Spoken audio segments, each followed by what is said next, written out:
Hubo un centro al área en el partido de Portugal contra la República Democrática del Congo, un centro perfecto, de los que durante 10 años fueron el alimento favorito de la mayor estrella del fútbol portugués. La pelota flotó hacia el segundo poste exactamente donde él estaba parado, y él no saltó, no calculó mal el tiempo, no fue empujado por un defensor, simplemente no saltó. Un zagueiro congoleño despejó la pelota como si nada. Porque para él era nada, un despeje rutinario sobre un hombre que en otro tiempo solía ser otra cosa. Ese momento, el salto que nunca llegó, es la historia de todo lo que pasó hoy en el partido inaugural de Portugal en este mundial. Y mientras el resto de las leyendas del fútbol pasaron esta semana escribiendo páginas históricas en el torneo, Portugal salió a la cancha y trató de ganar un partido de Copa del Mundo con 11 jugadores y una estatua. No te voy a contar todavía quién es esa estatua, aunque probablemente ya lo sabes, ni qué dijo el técnico para justificarlo. Pero quédate hasta el final, porque los datos de hoy son más brutales de lo que imaginas. Antes de entrar de lleno, suscríbete al canal, porque aquí vas a saber todo sobre la Copa del Mundo y no te vas a perder nada.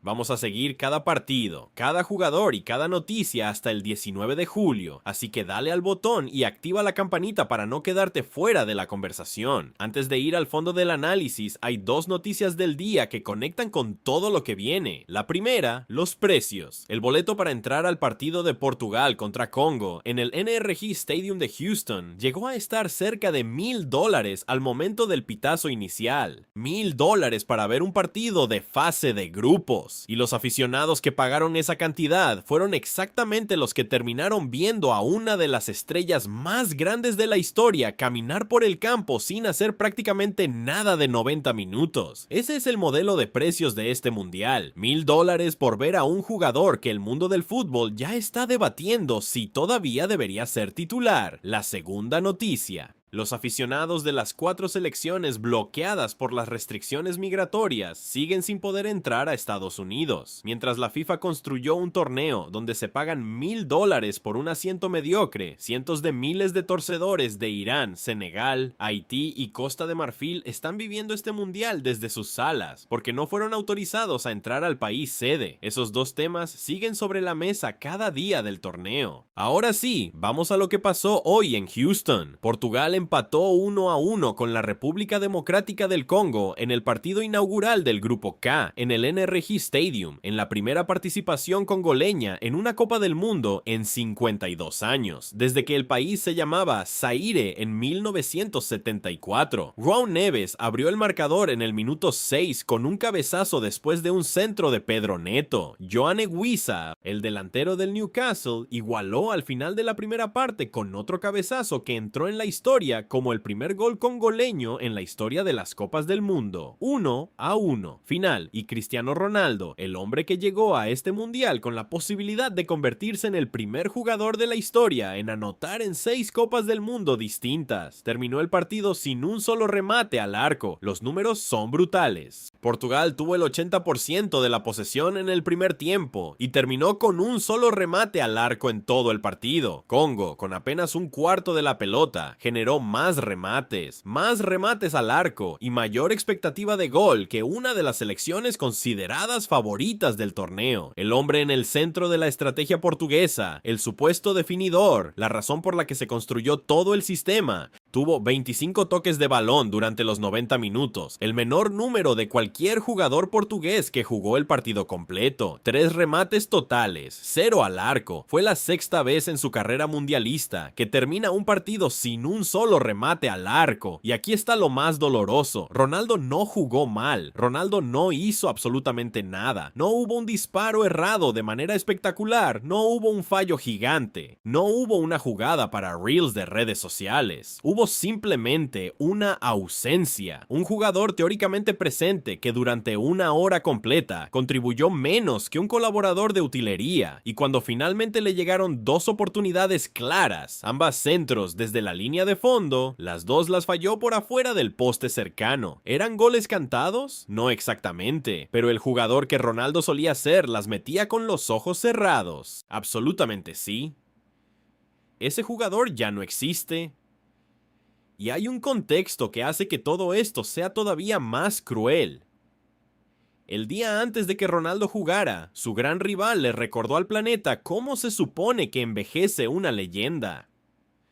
Lionel Messi marcó un hat-trick contra Argelia en Kansas City y se igualó con Miroslav Klose como máximo goleador de la historia de las Copas del Mundo, con 16 goles, el doble del registro de Ronaldo en mundiales. Kylian Mbappé marcó 2 veces y se convirtió en máximo goleador histórico de Francia. Erling Haaland marcó 2 veces en su debut mundialista. El escenario estaba preparado para que Ronaldo respondiera. Tenía la chance de convertirse en el primer hombre de la historia en marcar en 6 Copas del Mundo distintas. En vez de eso, Portugal sufrió contra una selección congoleña ubicada entre las más débiles del torneo, jugando su primer mundial en 52 años, y Ronaldo fue un fantasma, y este no es un partido aislado, es una tendencia documentada. Cristiano Ronaldo lleva ahora 10 partidos consecutivos en torneos mayores, sumando Copas del Mundo y Eurocopas sin marcar gol. Más de 800 minutos. Su último gol, que no fue de penal en una competencia de este nivel, fue en junio de 2021, hace 5 años. Eso no es una mala racha. Eso es el final de una era ocurriendo en público y a la vista de todos. La única gente que no parece verlo es Ronaldo y su técnico, porque la segunda chance que falló hoy fue peor que un simple desperdicio, expuso el ego. Bruno Fernández estaba detrás de él en mejor posición, con un ángulo más claro al arco, y Ronaldo se metió en el camino del pase para intentar definir él mismo. Thierry Henry, comentando para Fox, fue directo y cortante. Dijo que el equipo necesita marcar, no Ronaldo, y que si Ronaldo simplemente entra al área pequeña, el defensor lo sigue y Bruno Fernández tiene un toque libre para empujar la pelota al gol. En cambio, mató su mejor oportunidad de equipo por intentar ser él quien la metiera. Esa es la frustración de Ronaldo concentrada en una jugada. La sequía le metió desesperación. La desesperación le metió egoísmo.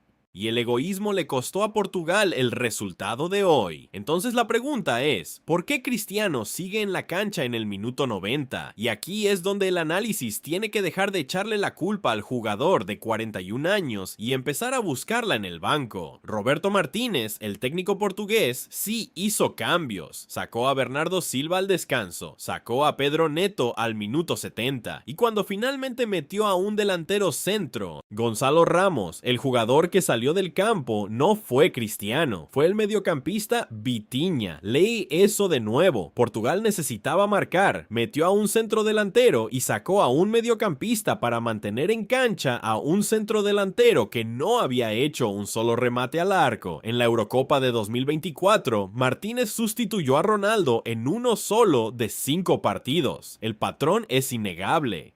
Todos los jugadores del plantel pueden ser cuestionados, menos el que más cuestionado merece ser. Chris Sutton, comentarista de la BBC, lo dijo al aire sin filtros. Es vergonzoso. Martínez tiene miedo de sacarlo. Él no es el técnico. Ronaldo es el técnico de Portugal. Y la justificación que Martínez dio después del partido fue todavía peor. Dijo que no tiene sentido sacar al mejor goleador de la historia del fútbol en un partido donde necesitas goles. Y enterrada en esa frase está la palabra mágica, la que condena toda la decisión: historia. Ronaldo es el mejor goleador de la historia del fútbol. Historia. Pasado. Martínez está describiendo a un jugador que ya no existe y usa ese fantasma para justificar al jugador que sí está en cancha hoy. Los datos son brutales. En los últimos 4 partidos de Portugal en competencias mayores, Ronaldo ha jugado 396 de 420 minutos posibles.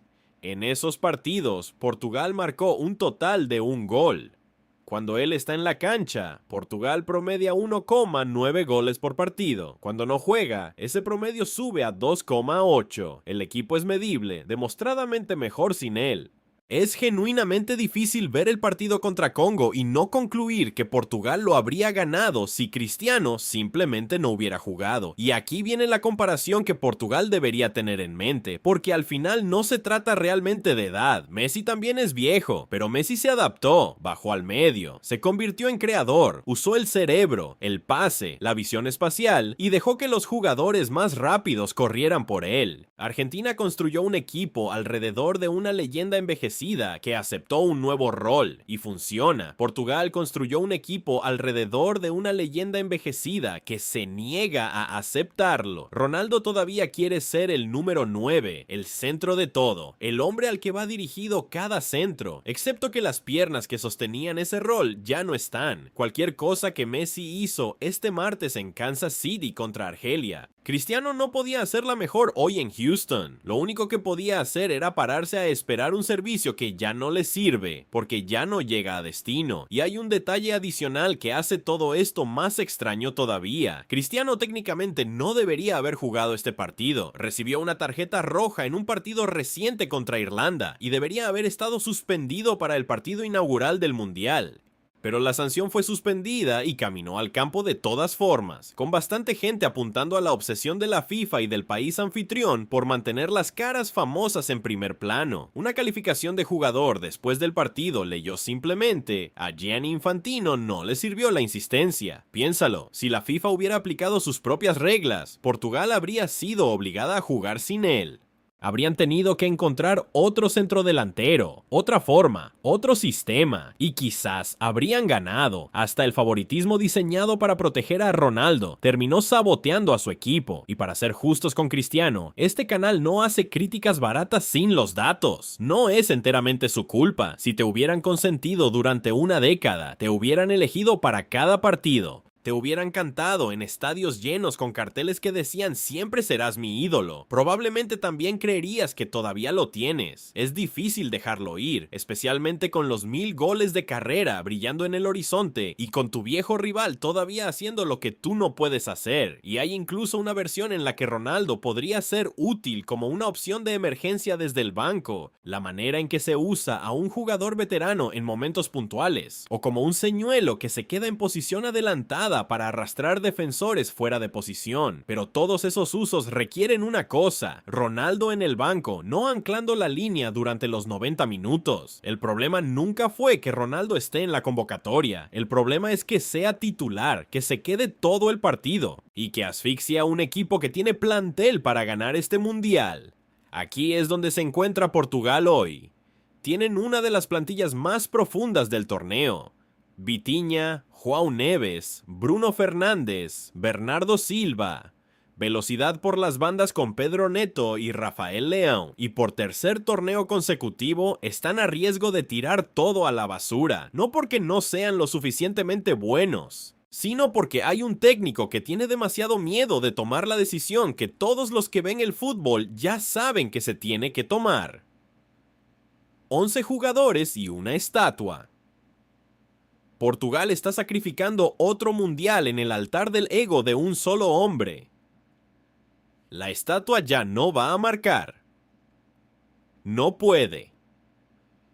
La única pregunta real que queda es si alguien en el equipo de Portugal va a tener el coraje suficiente para finalmente moverla. Y vale la pena hablar de João Wissa, el héroe congoleño del partido, porque su historia conecta con todo lo que este mundial está produciendo. Wissa nació en Kinshasa hace 28 años, es delantero del Newcastle, y hoy, marcando con un cabezazo en el descuento del primer tiempo, anotó el primer gol de su país en la historia de las Copas del Mundo. La selección congoleña, conocida como los Leopardos, no jugaba un mundial desde 1974, cuando todavía se llamaban Zaire, y llegaron a Houston con su preparación afectada por un brote de ébola en su país. Ese contexto importa, porque mientras Portugal vino con una de las plantillas más caras del torneo, Congo llegó con jugadores que sostuvieron a su federación durante años con muchísimos menos recursos, y empataron 1-1. Eso es el fútbol. Eso es exactamente lo que la Copa del Mundo es cuando se le permite serlo. Y mientras esa decisión llega, Portugal enfrenta a Uzbekistán y a Colombia en sus 2 partidos restantes del grupo K. Necesitan ganar al menos uno y empatar el otro para asegurar la clasificación. No es imposible, es muy posible incluso. Pero la pregunta no es solo si Portugal va a clasificar, es si van a llegar hasta donde su plantel les permitiría llegar, o si la presencia obligatoria del número 7 los va a frenar en los partidos